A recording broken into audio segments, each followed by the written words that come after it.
내가 다시 말하노니 기뻐하라. 오늘 예배를 통해서 하나님 주시는 기쁨을 다시 회복하는 저와 여러분 되기를 바랍니다. 이 시간에 먼저 다 자리에서 일어나시고요, 제가 세 번째 촛불을 점함으로 예배를 시작하도록 하겠습니다.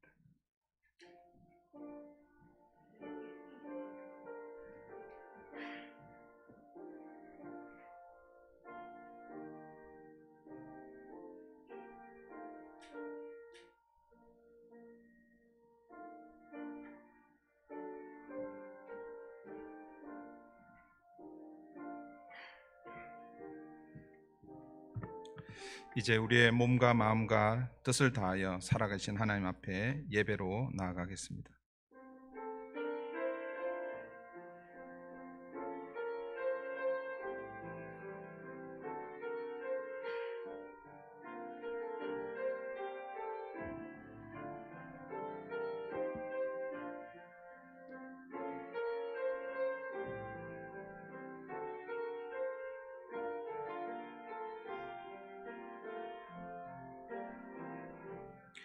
주 여호와의 신이 내게 임하셨으니 이는 여호와께서 내게 기름을 부으사 가난한 자에게 아름다운 소식을 전하게 하려 하심이라. 나를 보내사 마음이 상한 자를 고치며 포로된 자에게 자유를, 갇힌 자에게 노임을 전파하며 여호와의 은혜의 해와 우리 하나님의 신은의 날을 전파하여 모든 슬픈 자를 위로하시도다. 아멘.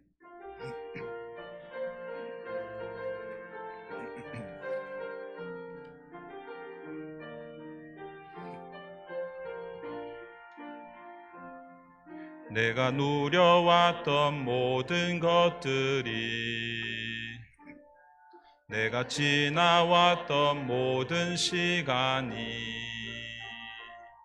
내가 걸어왔던 모든 순간이 당연한 것 아니라 은혜였소. 아침 해가 뜨고 저녁에 노을, 봄의 꽃향기와 가을의 열매, 변하는 계절의 모든 순간이 당연한 것 아니라 은혜였소. 모든 것이 은혜, 은혜, 은혜, 한없는 은혜. 내 삶에 당연한 건 하나도 없었던 것을, 모든 것이 은혜, 은혜였소. 내가 이 땅에 태어나 사는 것, 어린아이 시절과 지금까지 숨을 쉬며 살며 꿈을 꾸는 삶, 당연한 것 아니라 은혜였소. 내가 하나님의 자녀로 살며 오늘 찬양하고 예배하는 삶, 복음을 전할 수 있는 축복이 당연한 것 아니라 은혜였소. 모든 것이 은혜, 은혜, 은혜, 한없는 은혜. 내 삶에 당연한 건 하나도 없었던 것을, 모든 것이 은혜, 은혜였소. 모든 것이 은혜, 은혜, 은혜, 한없는 은혜. 내 삶에 당연한 건 하나도 없었던 것을, 모든 것이 은혜, 은혜였소. 모든 것이 은혜, 은혜였소. 지난 한 주간 우리의 삶을 돌아보며 하나님 앞에 우리의 죄와 허물을 회개하는 참회의 시간을 갖겠습니다.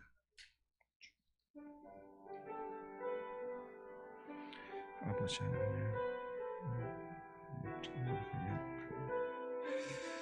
우리가 연약한 가운데 있습니다. 주님 들어주시고 주여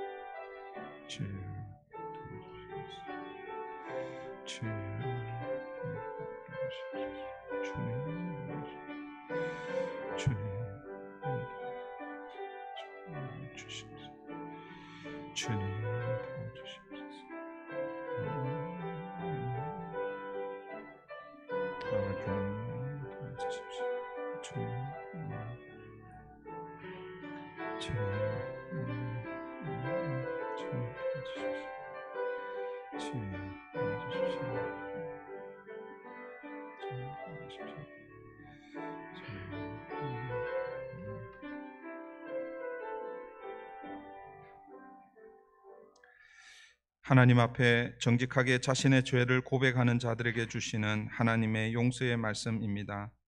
여호와께서 자기에게 간구하는 모든 자, 곧 진실하게 간구하는 모든 자에게 가까이 하시는도다. 저는 자기를 경외하는 자의 소원을 이루시며 또 저희 부르짖음을 들으사 구원하시리로다.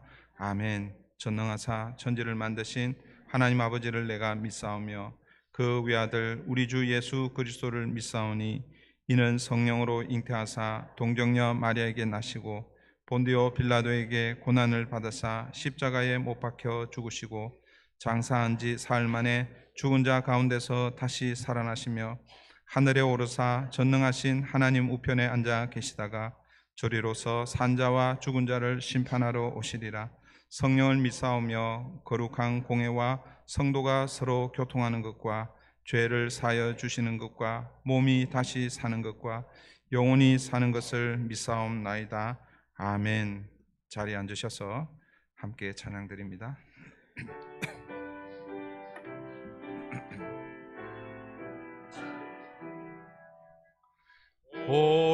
오도소서 임마누엘 오 구하소서 이스라엘 그 포로 생활 고달파 메시아 기다립니다.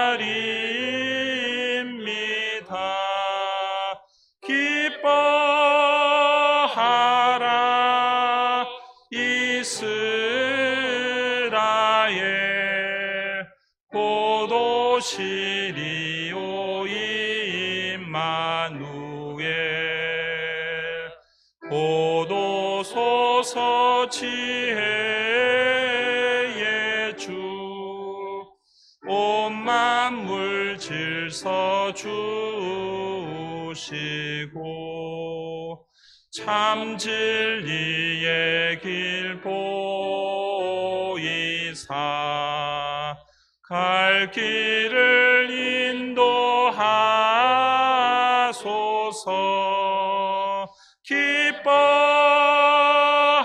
기뻐하라 이스라엘 곧 오시리오 임마누엘 곧 오소서 소망의 주 만 백성 한맘 이루어 시기와 분쟁 없애고 참 평화 채워주신소.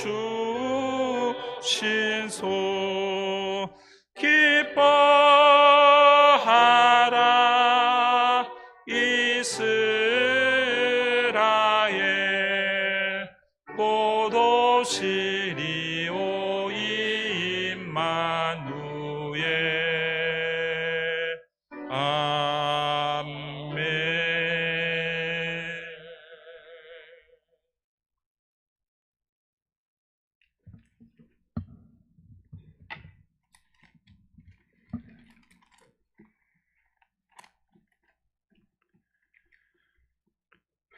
대림절 세 번째 주일을 맞이하여 구원의 길을 열어주신 하나님만을 경배하며 이 세상 빛으로 오신 예수님을 찬양합니다.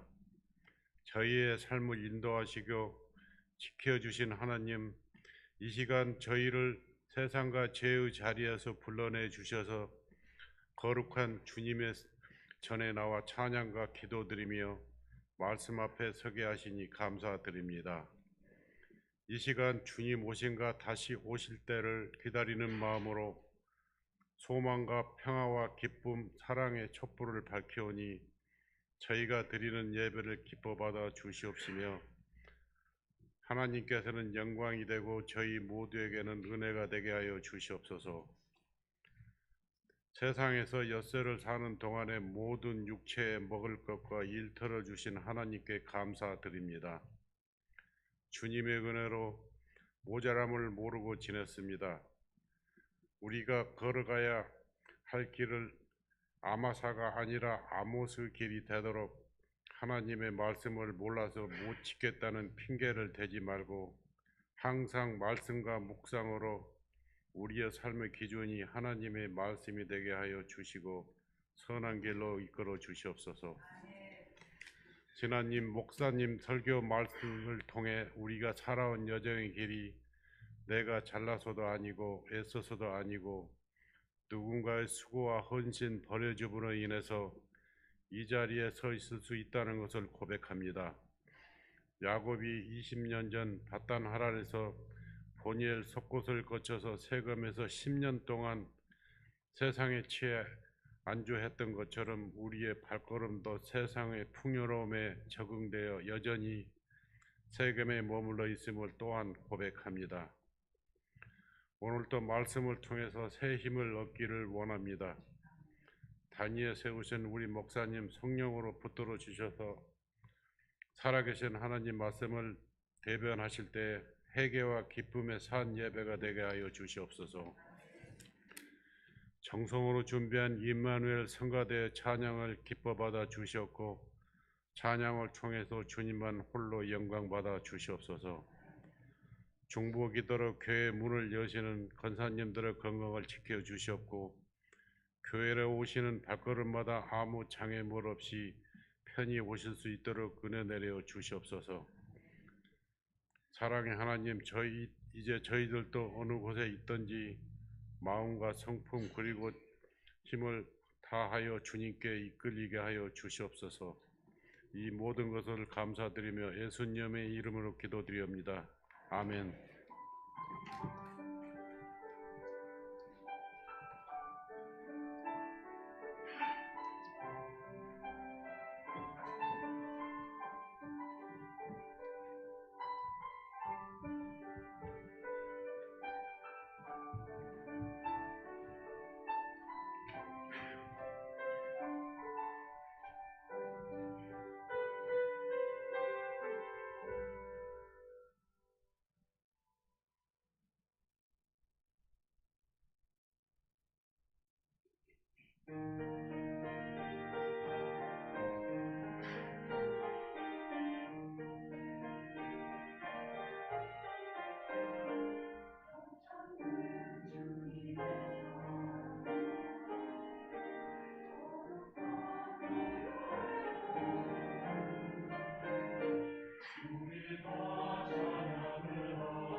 귀한 찬양 감사드립니다.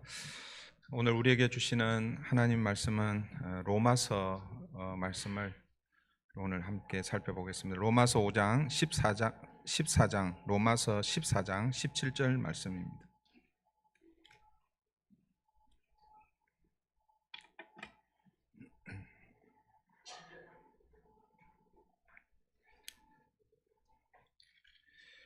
로마서 14장 17절 말씀, 우리 신약성경 259페이지 있습니다.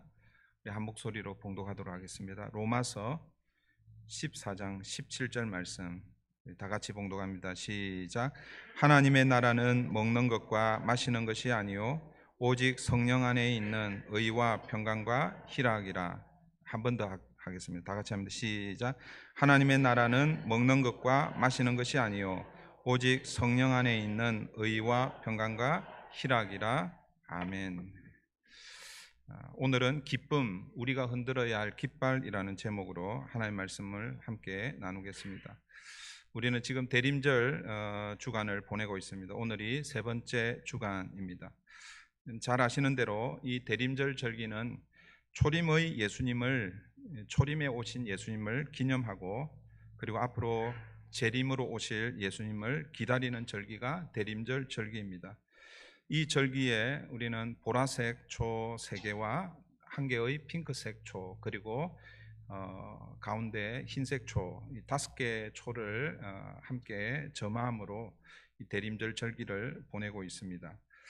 매 주일마다 예배를 시작하기 전에 촛불 점화를 통해서 각 촛불이 의미하는, 상징하는 의미들을 우리가 함께 살펴보았는데, 여러분 첫 번째 촛불은 어떤 의미라고 그랬어요? 소망이라고 그랬죠. 온 세상 죄 가운데 어둠으로 가득한 소망 없는 우리에게 소망의 빛을 던져주시기 위해서 예수님께서 이 땅에 오셨습니다. 그리고 두 번째 촛불은 어떤 의미입니까? 평화, 화평 혹은 평강입니다. 하나님과 원수되었던 우리의 관계를 예수님께서 오셔서 하나님과 화목케 하는 참 평강, 참 어떤 의미에서는 안식이라고 할 수 있는데, 참 안식을 주시기 위해서 예수님께서 오셨고, 오늘 우리가 밝힌 세 번째 촛불은 기쁨을 상징합니다.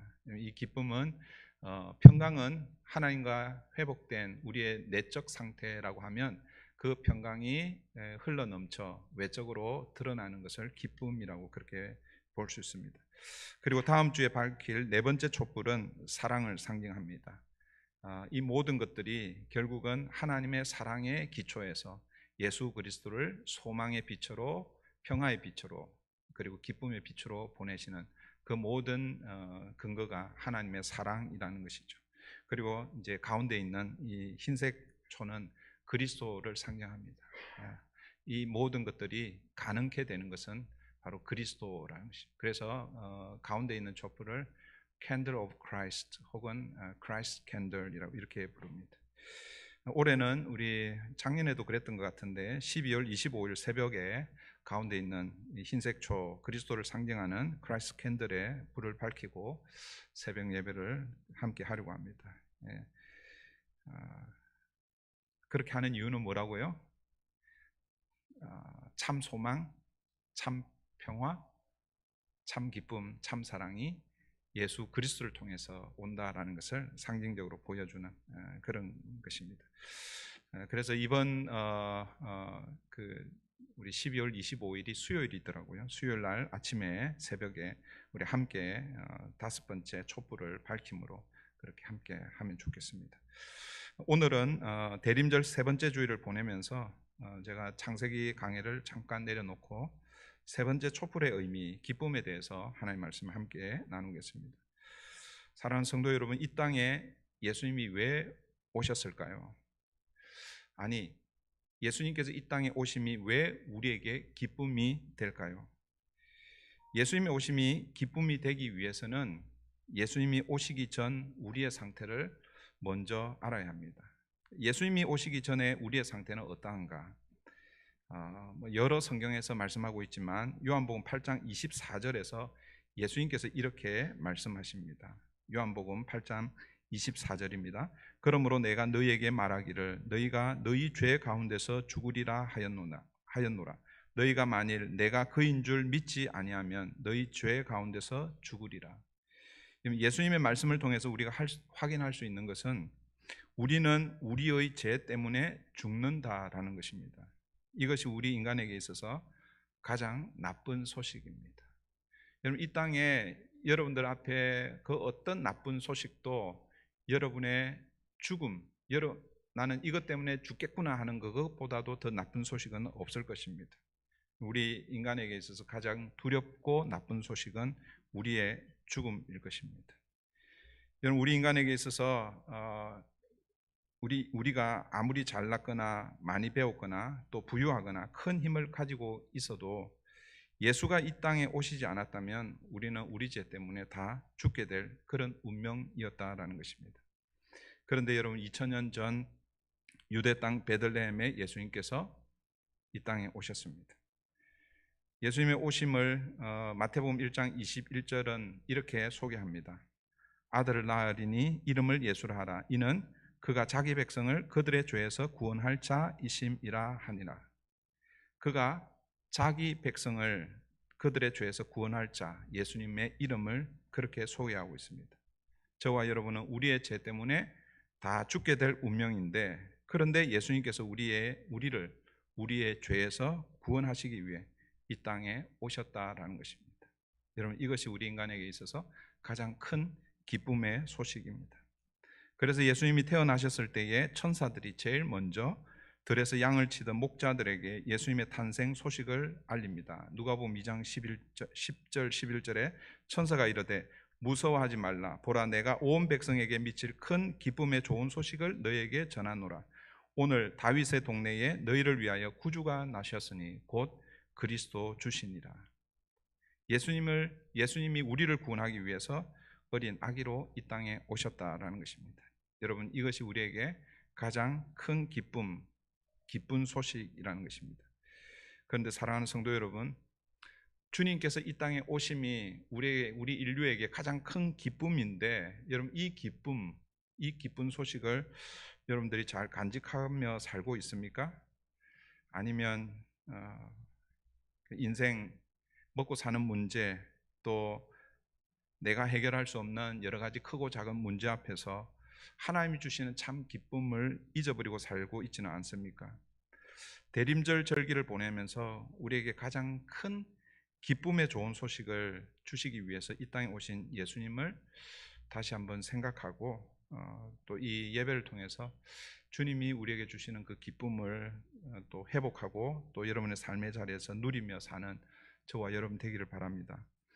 오늘 우리가 읽은 이 본문 로마서 14장 17절은 사도 바울이 로마 교회에 편지하면서 아마도 로마 교회가 안고 있었던 여러 가지 현실적인 문제 중에 하나를 지금 해결하기 위해서 지금 편지하는 내용 중에 하나입니다. 그 문제가 무엇이냐면 우상에게 바쳐진 고기를 먹어도 되는지 아니면 먹으면 안 되는지, 이 문제를 가지고 논쟁하는 그 교회에 서로 판단하고 상처 주었던 그런 그 문제를 이 사도 바울이 로마서 편지를 쓰면서 그 중에 이 14장 17절을 중심으로 해서 로마 교회의 답을 그리고 주면서 결론적으로 오늘 본문의 말씀을 결론적으로 그렇게 말씀하고 있습니다.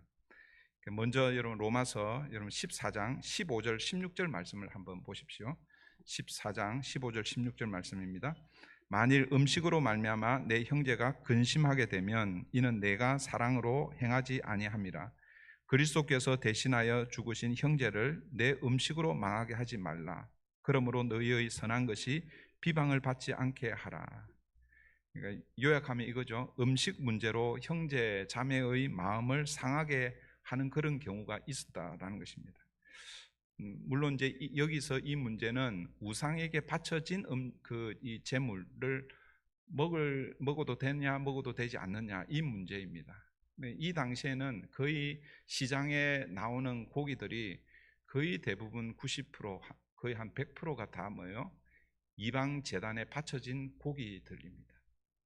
그러니까 마켓에서 그냥 고기를 사면 당연히 뭐예요? 이것은 이방 제단에 바쳐진 것이죠.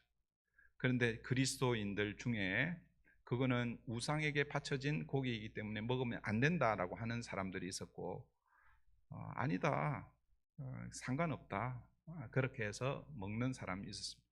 그러니까 그 두 부류의 사람들이 서로 내가 옳다, 네가 옳다 그러면서 뭐요? 싸우게 되고 서로 비방을 하게 되는 것이죠. 이때 사도 바울이 이제 이런 문제를 다루면서 그것이 중요한 것이 아니다라고 말씀하면서 오늘의 본문의 말씀을 주고 계십니다. 오늘 본문의 말씀 17절 보십시오. 하나님의 나라는 먹는 것과 마시는 것이 아니요 오직 성령 안에 있는 의와 평강과 희락이라 라고 말씀하고 있습니다. 오늘 본문에서 우리가 어쩔 수 없이 이 땅에 살면서 먹고 사는 문제, 이게 큰 문제일 수는 있지만 그러나 우리는 그것을 위해서 살아서는 안 된다라는 것입니다. 비록 우리가 이 땅에 살지만 우리는 무엇을 바라보며 살아야 하는 것입니까? 하나님의 나라를 바라보며 살아야 하는 것이죠.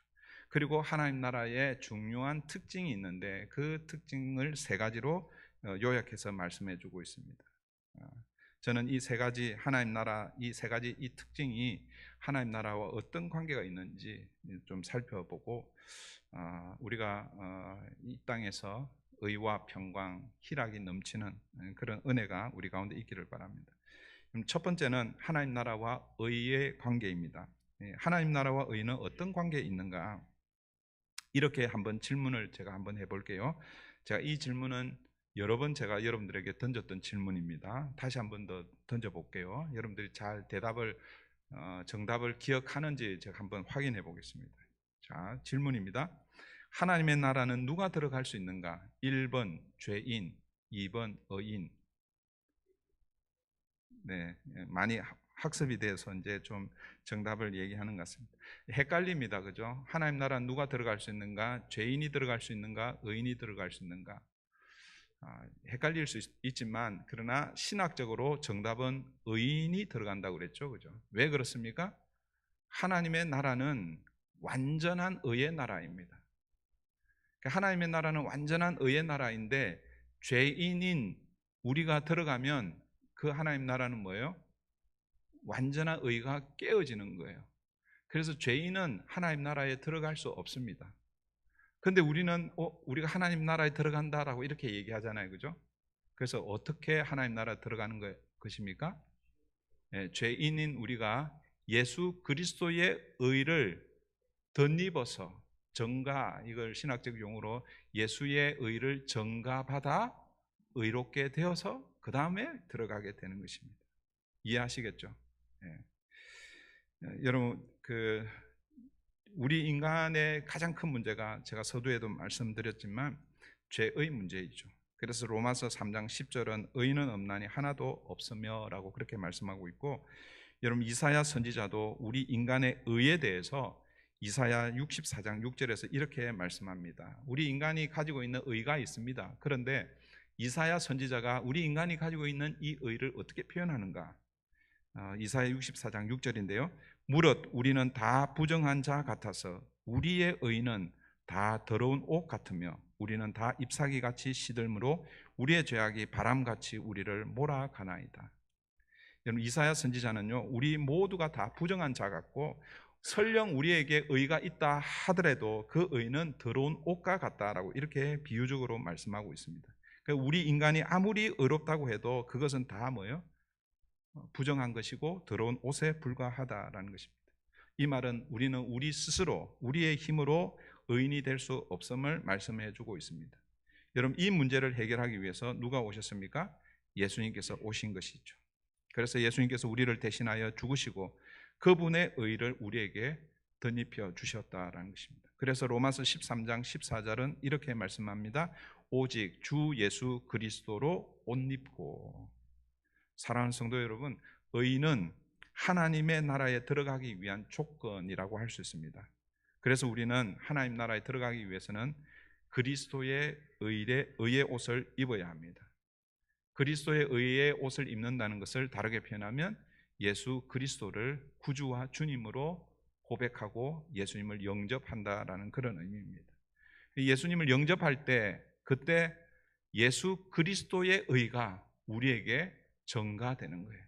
그러니까 우리가 의로워서가 아니라 예수님의 의가 우리에게 덧입혀져서 하나님은 우리를 보실 때 뭐라고 보시는 거예요? 죄인으로 보시는 것이 아니라 의인으로 보시는 것이죠. 그래서 뭐예요? 우리가 하나님 나라에 들어갈 수 있는 것입니다. 그래서 하나님의 나라의 특징 중에 첫 번째 특징은 의의 나라, 그래서 의인만 들어갈 수 있다라는 것입니다. 그 의를 이루기 위해서 예수님께서 이 땅에 오신 것이죠. 두 번째 하나님 나라의 특징은 평강입니다. 그러면 이 하나님 나라와 평강은 어떤 관계인가? 이것도 이런 질문을 한번 던져보겠습니다. 예수 그리스도가 이 땅에 오시기 전에 하나님과 우리는 어떤 관계였습니까? 어떤 관계였습니까? 원수지간이잖아요. 그죠? 원수 관계였습니다. 로마서 5장 10절 이렇게 말씀합니다. 곧 우리가 원수 되었을 때에 그의 아들의 죽으심으로 말미암아 하나님과 화목하게 되었습니다. 여러분, 의가 하나님 나라에 들어가는 조건이라고 하면 평강은 하나님의 나라에 들어간 하나님과의 관계가 회복된 상태를 의미합니다. 그러니까 평강은 하나님 나라에 들어간 사람들이 비로소 하나님이 주시는 참 평강, 샬롬을 경험하고 누리는 상태라는 것이죠. 이걸 다르게 표현하면 안식이라고 할 수 있습니다. 그래서 이 안식이라는 개념은 여러분 창세기 3장에 이제 2장에 처음 등장하죠. 이 안식이라는 이 개념은 하나님께서 어떤 의미에서는 창조의 목적이라고도 할 수 있습니다. 6일 만에 하나님 창조하시고 7일째에 하나님의 참 안식을 온 창조 세계에 주시기 위해서 7일째 하나님께서 모든 것을 쉬게 하고 내게로 오라라고 말씀하시는 것이 그 참 안식을 주시기 위해서라는 거죠. 그걸 다르게 표현하면 하나님의 샬롬, 평강입니다. 그런데 그게 2장의 내용인데 창세기 3장으로 넘어가면 인간이 죄로 말미암아 그 하나님의 참 안식, 참 평강이 깨어져 버린 것이죠. 그것을 회복하기 위해서 누가 오셨다는 것입니까? 예수 그리스도께서 오신 것입니다. 그래서 우리가 원수 되었을 때에 그의 아들의 죽으심으로 말미암아 하나님과 화목하게 되었습니다. 그 예수 그리스도의 옷을 덧입음으로 하나님과 이제 원수 되었던 관계가 회복되고, 그래서 하나님 주시는 참 평강, 참 안식을 누릴 수 있게 되었다라는 것입니다. 그래서 여러분, 의와 평강 혹은 은혜와 평강은 뗄래야 뗄 수 없는 그런 관계이고, 이 의와 평강 혹은 은혜와 평강이 복음의 내용입니다. 복음의 내용. 예수 그리스도께서 이 땅에 복음으로 오셨는데 그 예수님께서 우리에게 하신 것이 의를 덧입혀 주시고 하나님과 원수되었던 관계를 회복하여서 화목케 하시고 평강을 주신다라는 것을 여러분 기억하셔야 됩니다. 그 다음에 세 번째 하나님 나라의 특징은 희락, 기쁨이라고 말씀합니다. 하나님 나라와 기쁨은 어떤 관계가 있을까? 결국 예수 그리스도의 의를 통해서 하나님의 나라에 들어간 사람이 하나님과 원수되었던 관계를 회복하고 하나님이 주시는 참 평강이 우리 가운데 내적인 상태라고 하면 그 평강이 내적인 상태에서 흘러 넘쳐서 뭐요? 외적으로 드러나는 것, 이것이 희락, 기쁨이라는 것입니다. 그래서 저는 이 기쁨을 하나님 나라를 소유한 사람들이 자신의 삶의 자리에서 흔들어야 할 깃발이라고 그렇게 표현하고 싶습니다. 유럽 여행을 하신 분들이 많이 계시죠, 그죠? 저는 아직 가보지는 않았는데 혹시 영국에 가셨을 때 그 영국 그 궁전 앞에 그 볼거리 중에 하나가 무엇이 있습니까? 권위병들이 교대하는 교대식, 이런 거 볼거리 중에 하나잖아요, 그렇죠? 영국 여왕이, 지금 이제 여왕이 돌아가시긴 하셨지만 그 여왕이 사는 동안 버킹엄 그 궁전에 권위병 교대식이 볼거리인데 또 그 중에 또 하나 의미 있는 것이 하나가 있다고 합니다. 그게 버킹엄 궁전에 깃발이 올라가 있을 때가 있고 내려가 있을 때가 있다는 거예요. 깃발이 우리 또 보면 이제 태극기 달기도 하고 뭐 그러잖아요, 그죠? 그 궁전에 깃발이 이렇게 올라가서 펄럭이면, 그리고 또 깃발이 내려와서 보이지 않으면 그 의미가 있다는 거예요. 혹시 여러분 아시는 분들 계신가요? 깃발이 올라가서 펄럭일 때는 그 궁전에 누가 있다는 거예요? 여왕이 내실에 있다는 거예요. 그런데 그게 내려 있으면 부재 중이에요. 출타 중이에요. 뭐 어디 외교 뭐를 위해서 그런 의미가 있다라는 거예요. 사랑하는 성도 여러분, 하나님 나라 백성이 흔들어야 할 것이 무엇이라고요? 기쁨입니다. 그죠? 다시 하나님께서 여러분을 예수 그리스도의 그 십자가의 은혜로 의로 여러분을 회복시켜 주셨어요. 그리고 여러분 안에 평강이 있습니다. 그런데 그 평강이 흘러 넘쳐 외부로 드러나는 것이 기쁨이라고 했는데, 그러니까 다시 말씀드리면 여러분들이 그리스도인인지 아닌지는 어떻게 알 수 있습니까? 예, 여러분의 내면 상태는 제가 볼 수 없기 때문에 모르는 거예요. 그런데 여러분들의 삶이 겉으로 드러나는 그 모습이 주님의 의와 주님의 평강으로 말미암아 기쁨과 감사로 흘러 넘칠 때, 그것이 여러분 삶 가운데서 펄럭일 때, 그때 이분은 하나님의 백성이구나, 하나님 나라의 백성이구나 라고 그렇게 할 수 있다라는 것이죠. 여러분, 이 기쁨의 깃발이 펄럭일 때 그것은 우리 안에 누가 계신다는 거예요? 예, 주님이 내재해 계신다라는 것이죠. 그런데 만약 여러분의 삶의 기쁨이 사라져버리고 주님이 부재한 것 가운데 있으면 여러분이 절망하고 좌절한다라는 것이죠. 물론 그렇다고 해서 주님이 여러분을 떠나시는 것은 아닙니다. 그러니까 날마다 우리 안에 계신 성령 하나님, 또 주님께서 우리와 함께 하신다는 그 사실을 잊어버리지 말고, 비록 지금 현실은 어렵고 힘든다 할지라도 주님이 주시는 기쁨으로 여러분의 삶을 헤쳐가기를 바랍니다. 여러분, 그 마틴 루터와 그의 아내와 연관된 아주 유명한 일화가 하나 있습니다. 제가 한 번도 소개를 해드리지 않았기 때문에 여러분 들어보신 분 계실지 모르겠는데, 여러분 마틴 루터가 1517년 종교개혁을 이제 시작을 했잖아요, 그죠? 사실은 1517년 그때는 마틴 루터가 내가 종교개혁을 해야지 하는 이런 마음으로 사실은 시작한 것은 아닙니다. 그동안 이 마틴 루터가 그 가톨릭의 그 사제로서 늘 갈등이 있었던 거예요. 그런데 어느 날 말씀을, 복음을 깨닫고 이건 아니구나. 그래서 그 말씀을 기준으로 지금까지 이렇게 진행해 오는 이런 것들을 바라보니까 너무나 부조리한 부분들이 많은 거예요. 그래서 그것을 이렇게 적어 보니까 99개가 되는 거예요. 그래서 그 99개를 가지고 한번 토론을 해봅시다. 그런 의미에서 비텐베르크 성당 거기에 그 95개 조항을 소위 말해서 대자보로 붙여서 그렇게 해서 종교 개혁을 시작을 했습니다. 그런데 사실은 뭐예요? 그 거대한 그 가톨릭과 싸울 때 얼마나 어렵고 힘들었겠습니까? 마틴 루터도 사람이기 때문에 좌절하고 실망하고 또 우울해하고 풀이 죽어 있는 그런 때에 마틴 루터의 아내 카탈리나가 어느 날은 상복을 입고 나타난 거예요. 그래서 이 마틴 루터가 깜짝 놀래가지고 아니 여보 오늘 누가 죽었어? 라고 이렇게 질문하니까 그의 아내 카탈리나가 뭐라고 대답했을까요? 예, 누가 죽었습니다. 하나님이 죽었습니다. 라고 그렇게 얘기한 거예요. 이 마틴 루터가 그 얘기를 듣고 무슨 소리 하시냐고. 네.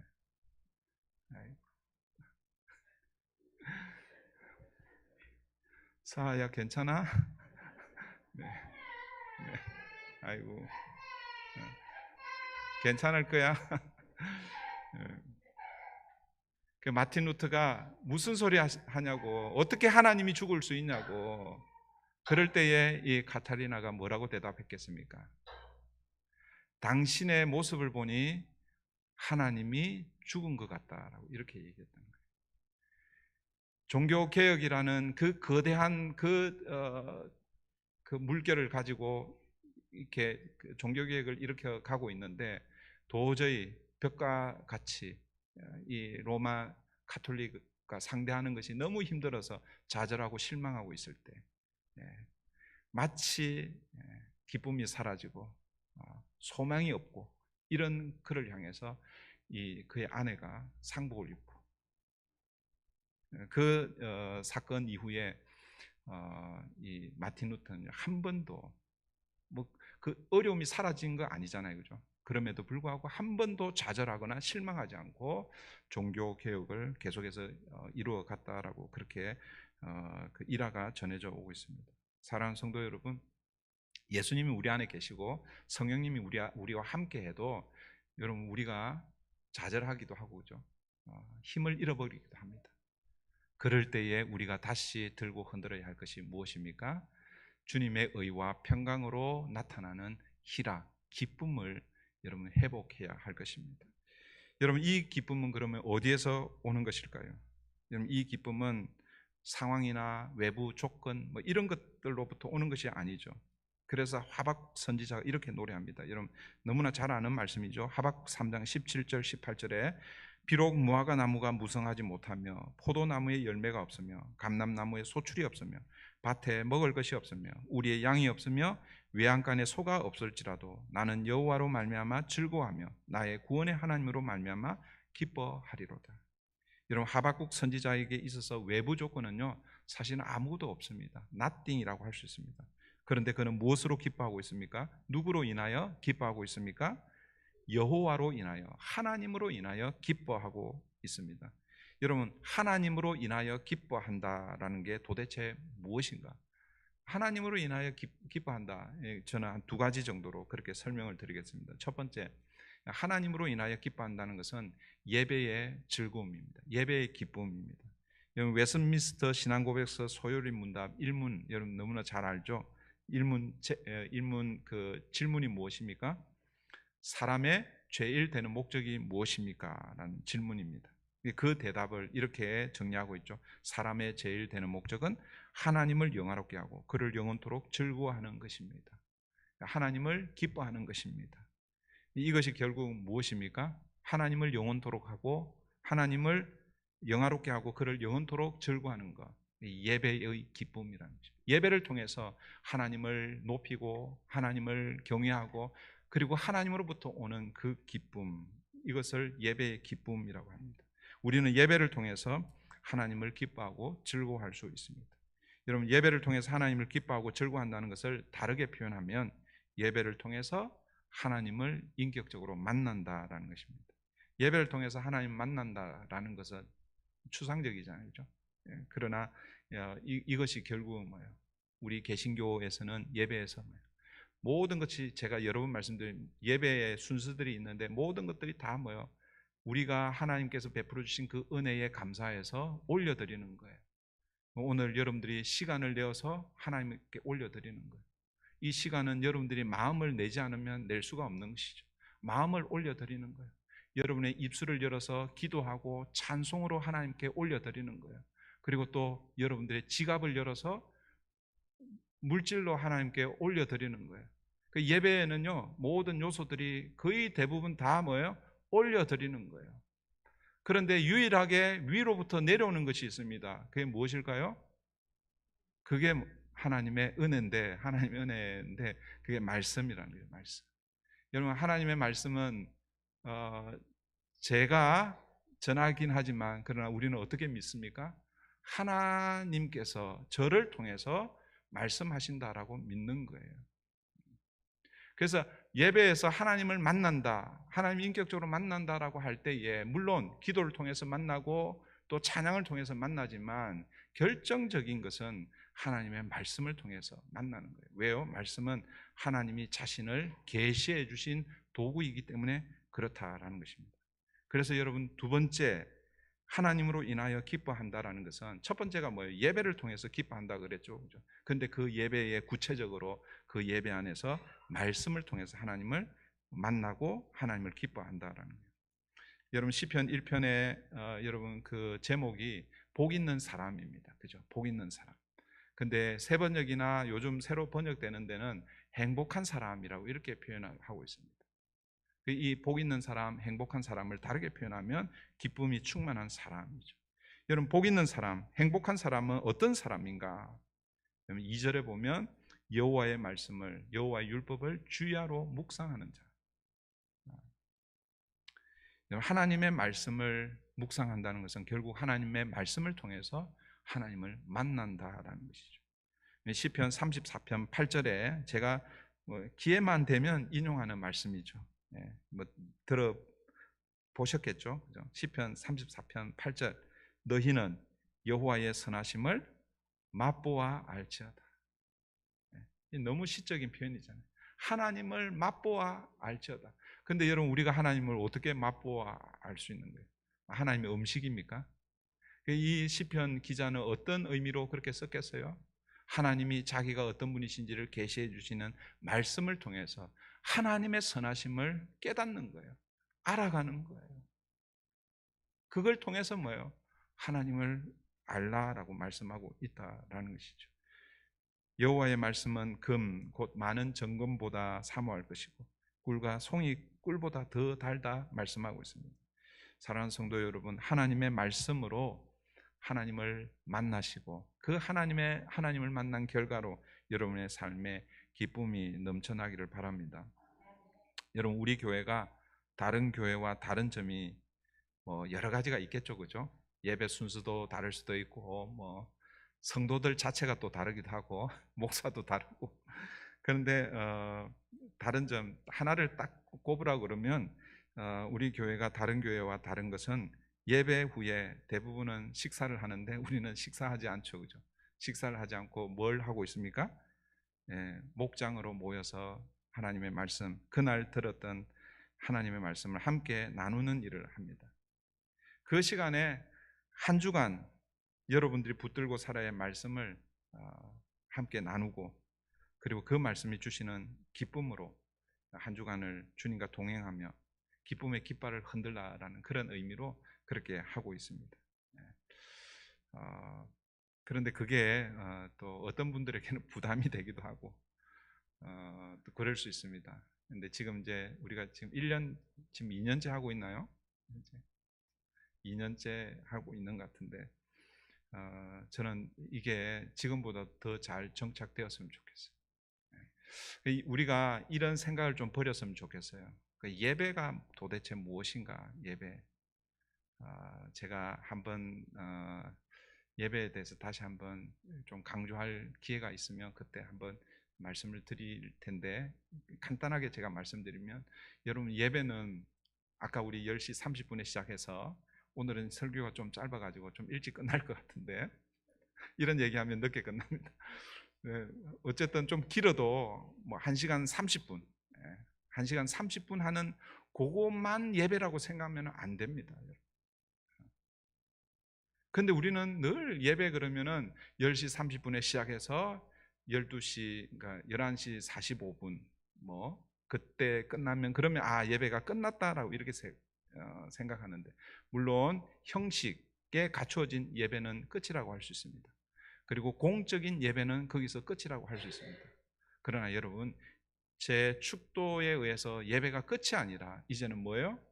여러분의 개인의 예배가 시작된다라는 것을 여러분 기억하셔야 됩니다. 그렇게 보면 여러분 목장 모임도 여러분이 예배로 이해하셔야 돼요.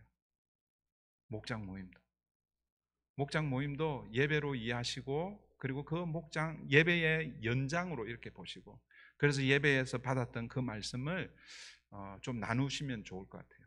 그런데 어떤 분들은 이런 분들이 있어요. 나는 나눌 게 없어. 그러면요, 옆에 분들이 뭘 나누는지 잘 좀 들으시고, 그리고 한번 또 이렇게 묵상을 하시고, 그렇게 해서 이제 목장 모임이 끝났습니다. 그럼 목장 모임이 끝나면 이제 예배가 끝났는가? 그렇지 않죠. 이제 진짜 예배는 그때부터 시작이 되는 거예요. 식당에서 시작되는 거예요. 페리오에서 식탁에서 시작이 되는 거예요.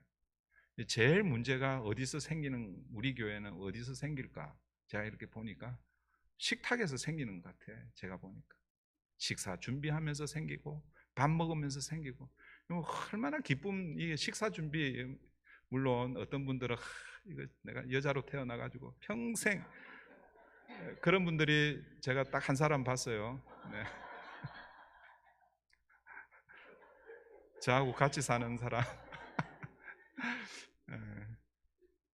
여러분 그런 분들이 간혹 있을 수는 있습니다. 그런데 여러분 어떤 사람들은 자기가 이거 식사 준비하면 하는 것 이것 뭐 다른 사람이 먹으면 얼마나 그 기쁨 때문에 이게 준비하는 게 힘들어도 그렇게 준비하시는 분들이 있거든요.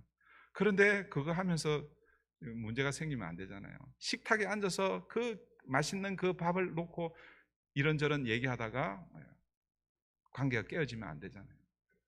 다시 제가 예배 얘기하다가 이 얘기를 드렸는데 여러분 목장 우리 1시간 30분 드리는 이 예배가 끝이 아닙니다. 예배는 목장 모임으로 연결돼야 되고 목장 모임이 끝나면 예배가 끝나는 것이 아니라 식탁 공동체 안으로 연결돼야 되고 그러면 이제 식사 다 끝나고 이제 교회 이제 떠나면 그러면 예배가 끝이 나는가? 끝이에요? 아니에요? 아니죠. 이제는 여러분의 삶의 자리 현장에서 예배자로 살아가야 되는 거예요. 거기서 이제 실제적인 예배가 일어나는 거예요. 받았던 말씀 붙들고 어떻게 내가 살 것인가? 그 싸움이 일어나는 거예요. 세상에 나가면 세상의 가치가 있습니다. 그런데 주일날 예배를 통해서 하나님 말씀을 통해서 하늘 가치를 우리는 받았잖아요. 그렇죠? 그러니까 하나님의 백성이 하늘 가치를 가지고 가정으로, 세상으로, 직장으로, 비즈니스 현장으로 나가서 부딪히는 것이 당연한 일입니다. 그리고 그 부딪힘 가운데서 하나님의 말씀을 붙들고 사는 것, 이것이 뭐예요?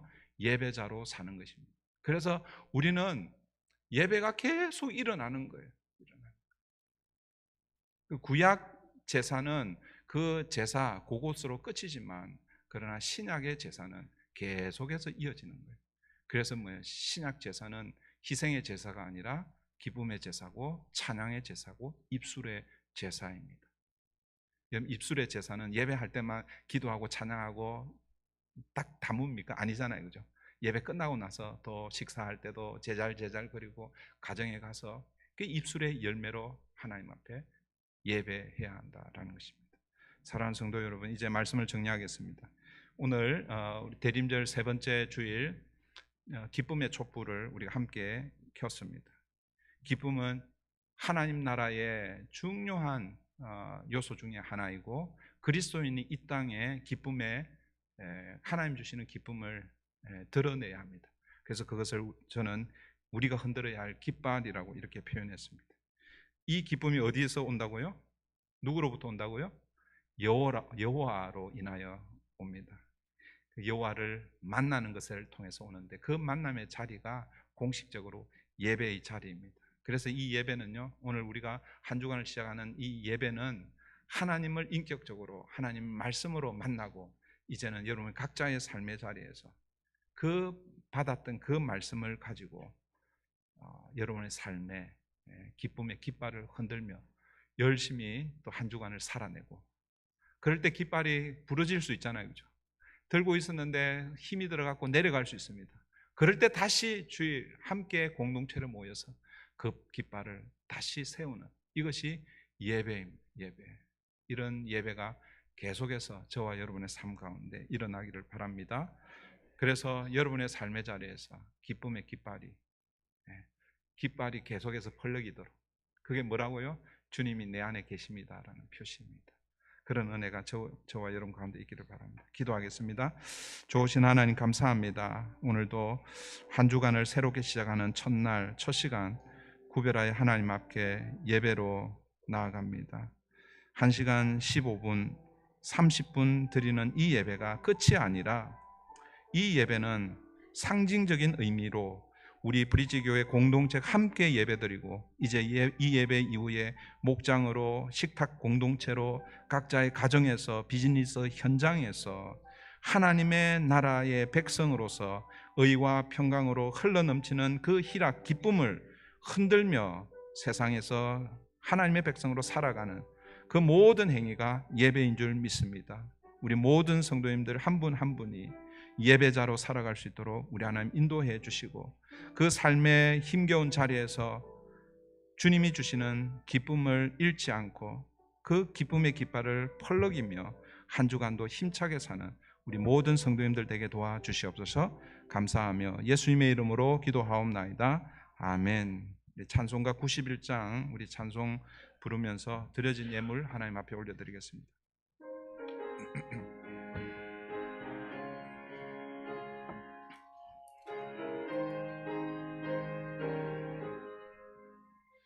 슬픈 마음 있는 사람 예수 이름 믿으면 영원토록 변함없는 기쁜 마음 얻으리. 예수의 이름 세상의 소망이요 예수의 이름은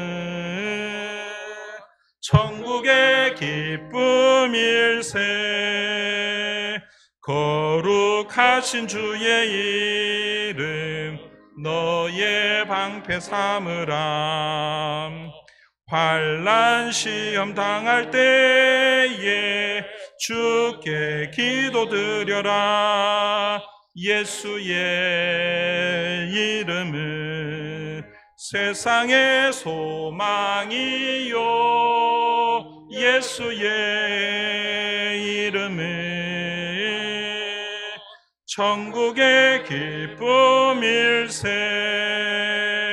존귀하신 주의 이름 우리 기쁨 되도다. 주의 품에 안길 때에 기뻐 찬송 부르리. 예수의 이름은 세상의 소망이요 예수의 이름은 천국의 기쁨일세. 우리 갈길 나가로에 보좌 앞에 나가 왕의 왕께 경배하며 멸류관을 드리리. 예수의 이름은 세상의 소망이요 예수의 이름은 천국의 기쁨일세.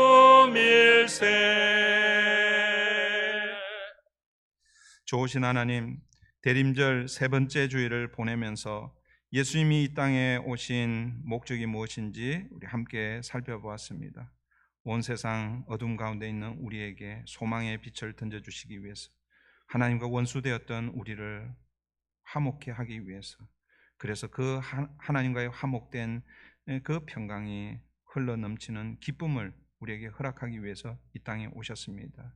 하나님의 나라는 먹고 마시는 것이 아니라 성령 안에서 의와 평강과 희락이라 말씀하셨는데, 하나님의 백성으로서 이 땅을 살 때에 우리에게 찾아오는 여러 가지 환난과 어려움과 고난과 아픔 가운데서도 하나님 주시는 희락, 기쁨을 잃지 않는 그 기쁨의 깃발을 마음껏 흩날리며 그렇게 세상을 향해 달려가는 우리 모든 성도님들 될 수 있도록 우리 하나님 인도해 주시옵소서.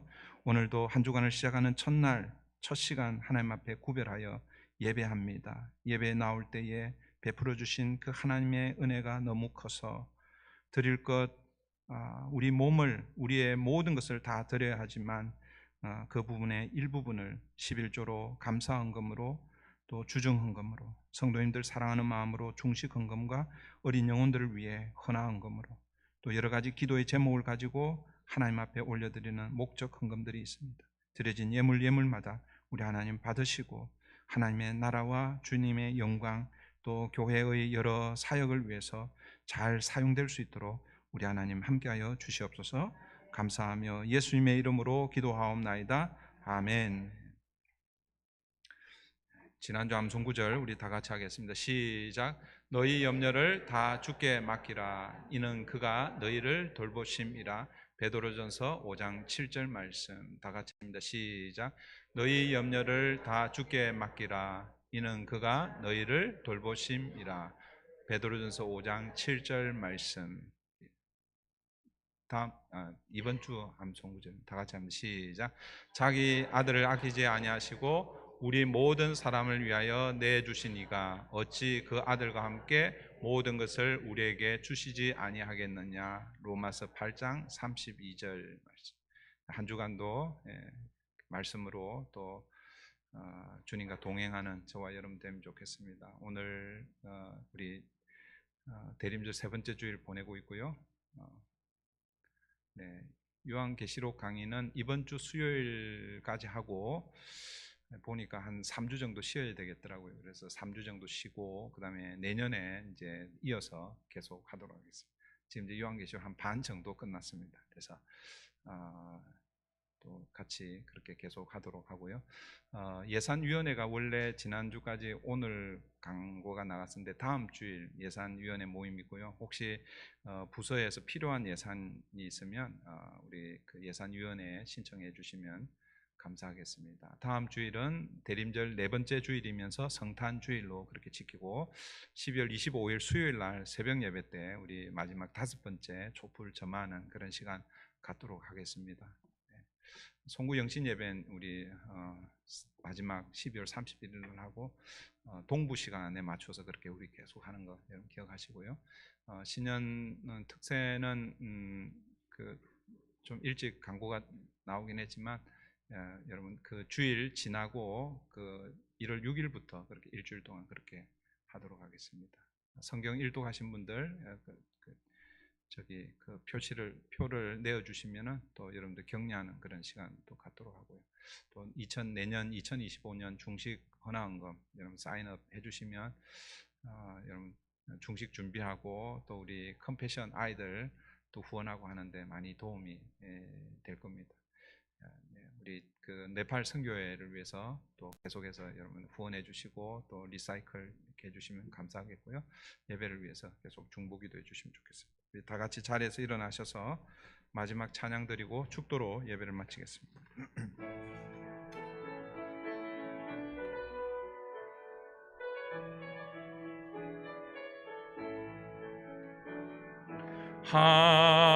하나님은 우리의 피난처가 되시며 환난 중에 우리의 힘과 도움이시라. 하나님은 우리의 피난처가 되시며 환난 중에 우리의 힘과 도움이시라.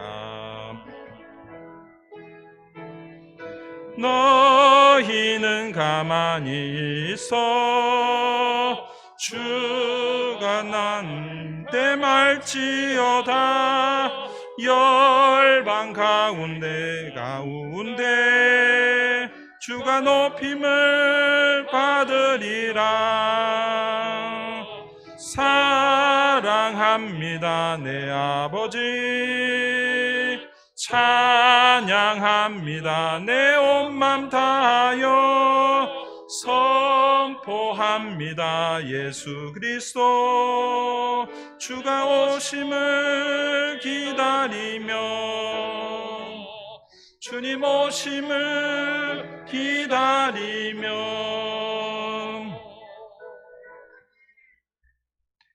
이제는 우리의 구주가 되시는 예수 그리스도의 은혜와 하나님 아버지의 그 크신 사랑과 성령 하나님의 감화 감동 교통하심이 오늘도 주신 말씀 붙들고 세상을 향해 나아가는 기쁨의 깃발을 흔들기로 작정하는 사랑하는 성도들과 그 가정과 일터 위에, 우리 자녀들과 브릿지 교회 위에, 오늘도 복음을 들고 수고하는 선교사님들과 그 선교 현장 위에 이제로부터 영원토록 함께 하시기를 간절히 축원하옵나이다.